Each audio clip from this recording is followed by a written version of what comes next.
Imagine this.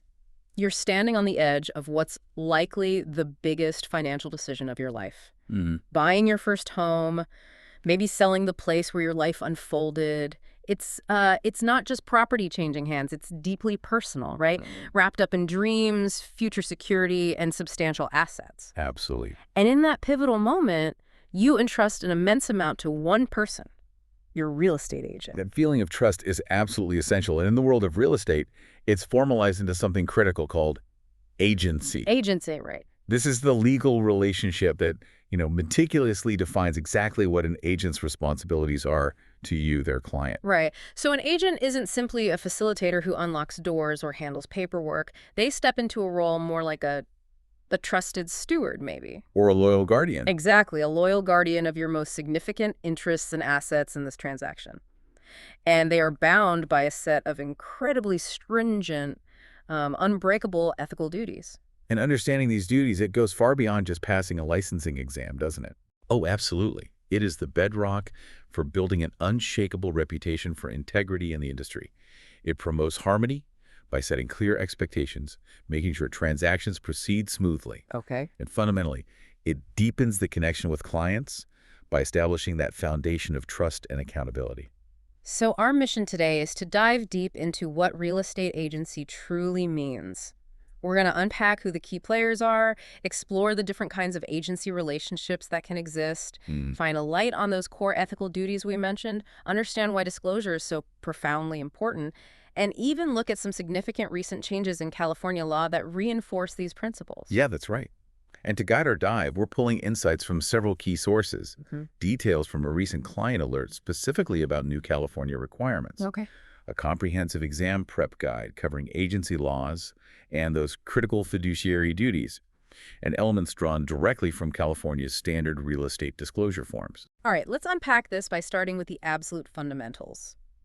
Who are the specific people involved in this agency relationship we're talking about? Okay, at its core, the agency relationship springs into existence when one party, the principal, hires a broker to act on their behalf in a real estate transaction. Okay, the principal. So first, you have the agent. This is the licensed real estate broker who's been retained to represent that client. And the principal is the person who hired them, the client. Exactly. The principal's the client. Now, that client could be a seller, a buyer, a landlord, a tenant, potentially even a lender or a borrower. So pretty much anyone involved in the deal who hires the broker. Anyone who has formally engaged the broker to act for them in a specific real estate deal, yes. Okay, so the agent represents the principal. What about everyone else the agent might, deal with during the transaction? Good question. Those individuals are referred to as third persons, or sometimes simply customers. The persons. Okay. These are people other than the broker's client that the agent deals with while working on their client's behalf.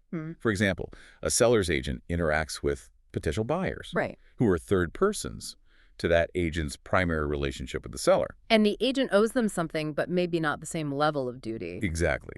While agents owe certain basic duties like honesty and fair dealing to third persons, these are distinct and less comprehensive than the fiduciary duties owed to their own principal. Got it. And the agency relationship isn't just limited to broker-client, right? You mentioned other layers. Correct. The concept extends further. For instance, there's an agency relationship between a broker and the sales agents who work under that broker's license. Ah, okay. There can even be relationships between unlicensed individuals called finders, who simply introduce potential clients, and the brokers or principals they make that referral to. That makes sense. Now, how does this whole agency relationship actually get created? Is it always a formal, signed contract right from the start? Not necessarily, and this is where things get interesting, actually. An agency relationship can be created in several ways. Okay. The most straightforward is express agreement, where the principal and agent explicitly agree to the relationship, either verbally or in writing. So just talking about it can sometimes be enough to create it. Legally, yes, for the relationship itself, but it can also be created by implied agreement. Implied agreement. How does that work? Well, it arises simply through the actions and conduct of the parties, even without a formal discussion or written contract establishing agency. Implied just by actions. Can you give a quick example of that? Sure. Imagine a buyer tells an agent exactly what they're looking for, their budget, their time frame, Okay. and the agent responds by actively searching for properties based on those specific criteria, scheduling showings, giving the buyer detailed advice about market conditions, specific properties. Right, acting like their agent. Exactly. The buyer might reasonably believe, based on those actions, that the agent is representing them, even if they haven't signed a formal representation agreement yet. That conduct could create an implied agency. Wow, okay. That seems like it could get messy if it's not clear. Are there other ways? Yes. Two more are worth noting quickly. Right. One is ratification. Ratification. Yeah, where the principal approves an agency relationship after the fact. Yeah. So, like if someone acts as an agent without authority, but the principal later learns about it and accepts the benefits of their actions. Ah, they've sort of retroactively approved it. Precisely. They've ratified the agency. And the final way is by estoppel. Estoppel. Okay. This occurs when a principal's words or actions lead a third party to reasonably believe that someone is their agent, and that third party acts based on that belief. The principal might then be prevented or stopped from denying the agency relationship existed, at least regarding that third party. So, express, implied, ratification, estoppel. But I seem to remember something crucial about needing a written agreement for the agent's pay. That part has to be written down. Yes, that's a critical distinction and a very practical point. You're right. While the agency relationship itself can legally be created orally or through conduct, like implied agency, any agreement regarding the agent's compensation, how they will be paid their fee or commission, must be in writing to be legally enforceable in California. Ah, okay. So the money part needs ink on paper. Exactly. It's a fundamental protection for both the agent and the principal, ensuring no disputes over payment terms down the line. Very important. Got it. So understanding how the relationship starts is key. Now let's look at the different types of agency relationships that can exist within a single real estate transaction. What are the main structures we see? In the context of a transaction involving a buyer and a seller, there are really two primary types: single agency and dual agency. Single agency seems pretty straightforward. The agent represents just one party. They're either solely the seller's agent or solely the buyer's agent in that specific deal. Exactly. The lines of representation are clear. Their loyalty and duties are directed towards that single client. No confusion there, usually. The dual agency, that's where it gets more complex, right? It is. This occurs when a single agent, or maybe two agents, but from the same brokerage, Oh. represent both the buyer and the seller in the very same transaction. Okay, so the same agent or team is now representing two different principals whose interests, by nature of negotiation, can be directly opposing. One wants to sell high, the other wants to buy low. That sounds like a tightrope walk. It absolutely is, and that's precisely why the rules around dual agency and disclosure are so strict. Right. But regardless of whether it's single or dual agency, the agent owes a set of absolutely fundamental, non-negotiable ethical duties to their client or clients. These are known as the fiduciary duties. These are the duties that form the bedrock of that trust you mentioned earlier, the ones that simply cannot be broken. Precisely. The sources highlight these affirmative fiduciary duties as utmost care, integrity, honesty, and loyalty in all dealings with their client. Utmost care, integrity, honesty, loyalty. Think of it this way. When you become someone's agent, you step into a position of trust, and the law imposes these duties because of the significant nature of the transaction and the reliance placed on the agent. What do these duties look like in the real world? Can you give me some concrete examples of how an agent demonstrates care, integrity, honesty, or loyalty based on our sources? Absolutely. Let's take loyalty. This means putting your client's interests above your own and even above the interests of third parties. Okay. So, for example, if a seller's agent receives multiple offers, their duty of loyalty is to the seller, Right. ensuring the seller understands the nuances of each offer and helping them choose the best one for the seller, not, say, the one that might pay the agent the highest commission or is easiest to close. Got it. And honesty and integrity. Requires absolute transparency. This includes presenting every offer received to the seller, regardless of whether the agent thinks the offer is too low or won't be accepted. Even if they think it's a waste of time. Even then, Yeah. failing to present an offer because you assume the seller won't like it is a direct violation of this duty. The seller decides, not the agent. I remember seeing something in the sources, maybe from a sample question, about an agent agreeing to a lower price without asking the seller first.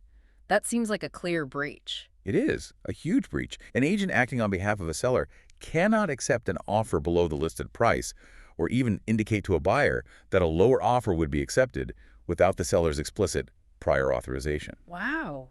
The power to agree to a price or to make counteroffers rests solely with the principals, not the agent. An agent who does this is acting outside their authority and violating their fiduciary duty, Yeah. regardless of whether the seller eventually agrees to the lower price later. And commission disclosure. If an agent is getting paid by more than one party. That touches on honesty and loyalty again.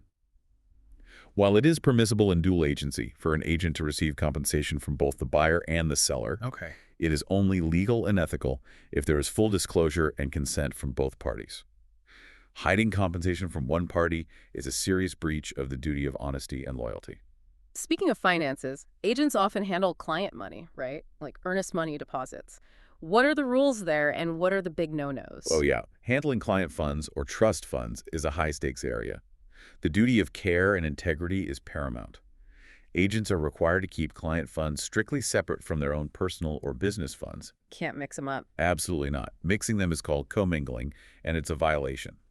An even more serious violation is conversion. Conversion? What's that? That's using trust funds for your own personal use. Oh, wow. It's essentially theft and carries severe consequences. Proper record keeping and strict separation of funds are non-negotiable. So, back to that tightrope walk dual agency.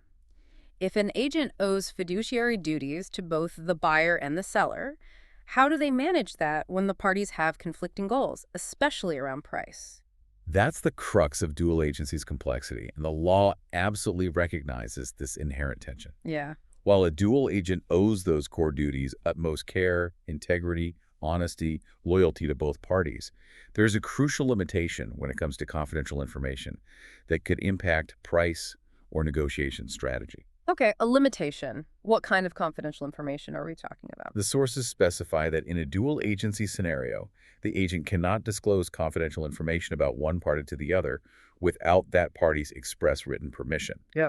This specifically includes facts about a client's financial position, their motivations for buying or selling, like if they're under pressure, Yay. their bargaining position, or any other personal information that, if revealed, could negatively impact their negotiating stance. So they can't tell the buyer that the seller is desperate and it'll probably take less, or tell the seller that the buyer can actually afford way more than they've offered. Exactly. A dual agent is legally prohibited from disclosing, for example, that the seller is willing to accept a price less than the list price, or that the buyer is willing to pay a price greater than the price offered. That makes sense. Disclosing that would totally undermine one side. It would fundamentally violate the duty of loyalty to the disadvantaged party. Yeah. That protection is key. But the sources also make clear this limitation on price-related confidential information doesn't mean the dual agent suddenly has fewer duties overall, right? They still have to be honest about other things. Precisely. That's a really important point. The dual agent's inability to disclose that specific type of confidential bargaining information does not lessen their duty to disclose other material facts about the property or the transaction itself, or their general fiduciary duties of care, integrity, honesty, and fair dealing to both parties. Transparency about the property's condition, for instance, is still absolutely required. And this leads us nicely to the broader topic of disclosure. It seems like proper and timely disclosure isn't just a good idea in real estate, it's like absolutely fundamental. It is non-negotiable. Proper and timely disclosure is essential for transparency, for legal compliance, and for building and maintaining that trust we keep talking about. Right. It ensures that everyone involved in the transaction understands the critical details, both about the property and, importantly, about the relationships of everyone involved. Who represents whom? And the sources highlight a specific foundational disclosure regarding the agency relationship itself, don't they? Yes. California law mandates that real estate agents provide the disclosure regarding real estate agency relationship form, often seen as the C.A.R. Form AD, very early in the process. C.A.R. Form 80. Okay. When does that have to be given? For a seller's agent, it should happen as soon as practicable. For a buyer's agent, it must be given before preparing the buyer's offer. Before the offer. Got it. This form is designed to explain the different types of agency relationships permissible in California and clarify the general duties the agent owes in each role.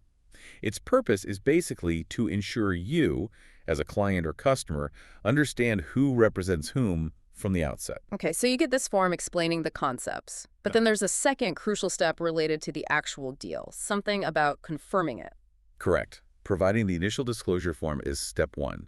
Step two, and perhaps even more critical for the specific transaction, is the confirmation of that agency relationship. Confirmation. This confirmation must be included either in the purchase agreement itself or in a separate document referenced in the agreement. It explicitly states, for that specific transaction, whether the agent represents the buyer exclusively, the seller exclusively, or is acting as a dual agent representing both parties. And crucially, this confirmation requires signatures from the parties, indicating they acknowledge the representation structure for that specific deal.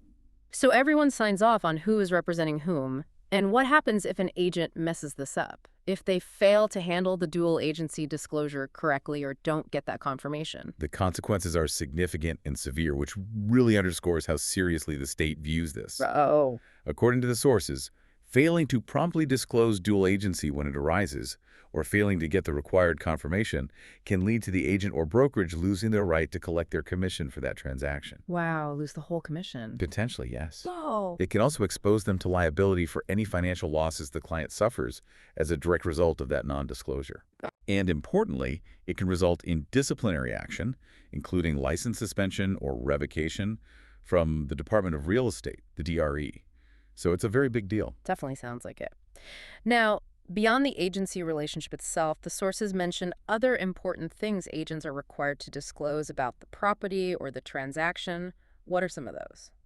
Right, the disclosure requirements are broad because the goal is to provide the buyer with information known to the seller or agent that could materially affect the property's value or desirability. Okay. A key one is the condition of the property, primarily through the Real Estate Transfer Disclosure Statement, or TDS. The PDS, I've heard of that. This is where the seller, based on their knowledge and observation, discloses known defects or issues. It's crucial to understand, though, that the TDS is not a warranty of the property's condition. Not a warranty, so it's just what the seller knows. Exactly. It's based on the seller's actual knowledge and observation, not necessarily a professional inspection. Buyers should still do their own inspections. Got it. What else? Environmental hazards. Yes, that's a major area. Agents must disclose known hazards like asbestos, lead-based paint, which is especially important for homes built before 1978, often requiring a specific pamphlet. Right, the lead paint pamphlet. And even contamination from things like former methamphetamine labs, if known. Meth labs. Wow, okay. I think I saw something about registered sex offenders, too. Yes, for residential properties, California law requires that sales contracts and leases include a notice informing buyers or tenants for the existence of the Megan's Law database Megan's Law. and how they can access it online to find the location of registered sex offenders. The agent's duty here is typically to provide the notice and the link, not to actually conduct the search themselves or interpret the results for the client. Okay, just point them to the resource. Any other notable financial disclosures we should touch on? Yes. If an agent receives any compensation from a lender in connection with a buyer securing financing for the property. Like a referral fee from the lender. Sort of, yeah. If they get paid by the lender for that loan connection, they must disclose the source and amount of that compensation to both the buyer and the seller. And this has to happen before the close of escrow. Both sides need to know. Makes sense. And related to payments, there was a specific prohibition mentioned about certain other referral fees, right? Correct.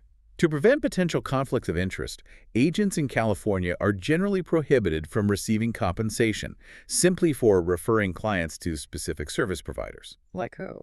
Like escrow companies, pest control inspectors, home warranty providers, or title companies.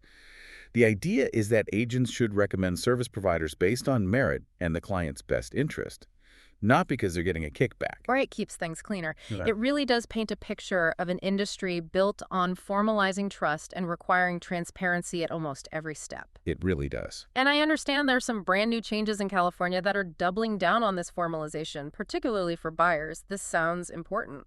This is a really significant update highlighted in one of our sources. Yes, effective January 1st, 2025, a new California law goes into effect that requires a written buyer-broker representation agreement in order for a buyer's broker to be able to collect a commission in a real property sales transaction. Wow. Okay, so let me get this straight. For the buyer's agent to get paid starting in 2025, they must have a signed contract with the buyer now. It can't just be an implied relationship anymore if they expect compensation from the deal. That is the core of it, yes. This new law applies to the sale of pretty much all types of real property, residential, commercial, industrial, retail, multifamily. All sales, basically. Pretty much, with Right. only limited exceptions, like for leases or rentals. It addresses a previous situation where a buyer's agent might work extensively for a buyer based only on an oral understanding or an implied one, Right. which, made commission collection challenging if the seller didn't offer cooperation compensation through the MLS, or if the buyer didn't explicitly agree in writing to pay somehow. This formalizes it. Okay, but does this mean the buyer is now legally required to pay the commission directly out of their pocket, regardless of what the seller might offer? Is that the shift? That's a key nuance the law clarifies, which our sources highlight. The law requires that the written agreement with the buyer clearly define the terms of the buyer's broker's compensation. Whether it's a percentage, a fixed fee, an hourly rate, whatever they agree on. Okay. However, the agreement can and commonly will still specify that the compensation, or part of it, will be paid by the seller or the seller's broker, like through a cooperating broker commission offered via the MLS. Ah, I see. So the law mandates a clear agreement between the buyer and their agent about compensation, but it doesn't necessarily shift the ultimate source of that payment to be solely the buyer in every single case. So it's more about formalizing the buyer's commitment to ensure their agent gets paid according to the terms they agreed on, even if the actual funds might still come from the seller's side in many cases. Exactly. It creates that clear contractual obligation between the buyer and their chosen representative regarding payment, regardless of where the money ultimately originates. How is this new law being enforced? What are the teeth? Well, the law treats a violation of this requirement, failing to have that written buyer-broker agreement when required for compensation, as a violation of the real estate licensing law. Okay, so it hits their license. It does. This opens the door for disciplinary action against the agent by the Department of Real Estate, the DRE. That could include fines, license suspension, or even revocation in serious cases. It also potentially gives the buyer grounds to challenge the agent's right to compensation, or even maybe in some extreme cases seek to rescind the transaction. It significantly elevates the importance of formalizing that buyer representation relationship right up front. So pulling all this together then, it's really clear that real estate agency is fundamentally about formalizing the relationship built on trust, explicitly defining who represents whom, and binding the agent to those profound fiduciary duties: care, integrity, honesty, and loyalty. Absolutely. That's the heart of it. And transparent, timely disclosure, whether it's about the agency relationship itself, especially in the complexities of dual agency, or crucial details about the property and transaction, isn't just regulatory hoop jumping. No, it sounds critical. It's essential for ensuring fairness, minimizing misunderstandings, complying with the law, and ultimately protecting all parties involved. It builds that trust. Understanding these principles, including significant recent legal shifts like the new mandatory written buyer-broker agreement in California, really helps agents build that solid foundation of integrity and facilitates smoother It transactions. certainly should. And for you as a client navigating this process, knowing these rules helps you understand exactly what to expect from your agent, what their legal and ethical obligations are to you, and ensures you're operating with clarity in such a major life event. It really underscores that while real estate involves property and contracts and money at its heart, it's deeply rooted in defining and upholding a relationship of trust, that human element. Okay, so here's a final thought to chew on. As digital tools and artificial intelligence become increasingly integrated into how people search for properties, view them virtually, maybe even handle parts of the transaction paperwork online, That's happening fast. how might the fundamental, deeply human principles of agency, those core fiduciary duties of trust and loyalty we've talked so much about, and the requirements for personal disclosure, how might all that need to adapt to ensure that essential layer of human protection and integrity is maintained in the evolving landscape of real estate? That's a big question. How does technology coexist with or maybe even enhance that fundamental trust relationship? Definitely something worth thinking about.